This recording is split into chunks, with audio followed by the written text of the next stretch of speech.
법무법인 영민의 변호사 박희영입니다. 회생파산을 고려하실 때 돈을 빌려서 이 돈을 갚지 못하는, 일정 부분 갚지 않는 거기 때문에 이것이 혹시 사기죄로 처벌되지 않을까 걱정하시는 분들이 상당히 많습니다. 금융기관이라든지 아는 사람들로부터 돈을 빌려서 돈을 갚지 못하면 원칙적으로 민사 문제입니다. 이렇게 채무를 변제하지 못하는 것은 민사적으로 해결하는 것이지 형사적인 문제는 별도의 문제입니다. 돈을 빌려주고 돈을 받지 못하는 사람들, 채권자 입장에서는 돈을 받지 못하기 때문에 아주 괘씸하다. 그래서 이 사람을 처벌시키고 싶다. 돈을 받는 거와 별도로 처벌시키고 싶다라는 마음이 이해는 되지만, 이를 처벌시키기 위해서는 별도의 형사 절차를 밟아서 사기죄가 별도로 성립되어야지만 가능합니다. 회생파산과 사기죄에 대해서 다시 돌아와서 말씀드리면, 대출을 받자마자 바로 회생이나 파산을 신청하게 되면 사기죄로 처벌받을 것을 걱정해서 대출 받은 이후에 3개월 정도는 이자를 갚고 나서 회생파산에 들어가야 된다,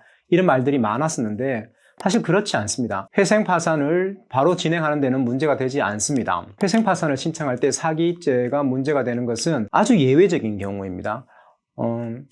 대출을 받아서 바로 회생과 파산을 진행한다고 해도 원칙적으로 사기죄가 성립하지 않는다고 보시면 되는데, 예를 들어서 대출을 받으면서 대출 서류를 위조해서 대출을 받았거나 거짓 내용을 알려서 대출을 받았거나, 이런 경우에, 아주 예외적인 경우에는 금융기관이 채무자를 사기죄로 고소하는 경우도 없지 않아 있지만, 그렇지 않은 대부분의 경우에는 사기죄를 걱정하지 않고 회생파산을 진행하셔도 상관이 없다고 말씀드릴 수 있습니다. 개인 채권자인 경우에는 돈을 빌려간 채무자가 회생이나 파산을 하게 되면 감정적인 문제 때문에도 고소를 많이 합니다. 사기 고소를 하는 경우가 많은데, 이런 경우에도 사기죄가 유죄로 나오는 경우는 매우 드뭅니다. 그리고 채권자 입장에서는 회생과 파산의 경우에서 비면책 채권이라고 예전에 말씀을 드렸는데, 면책이 되지 않은 채권은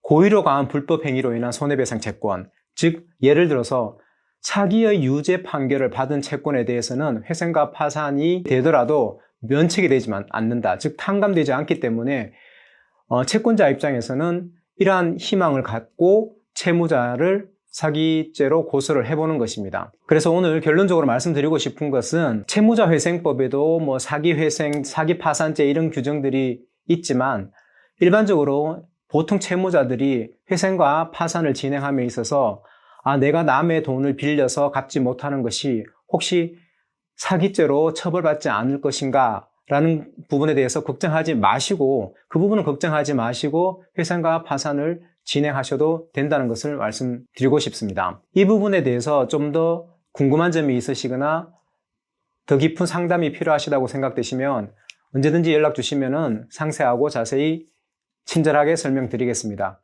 이상입니다. 감사합니다.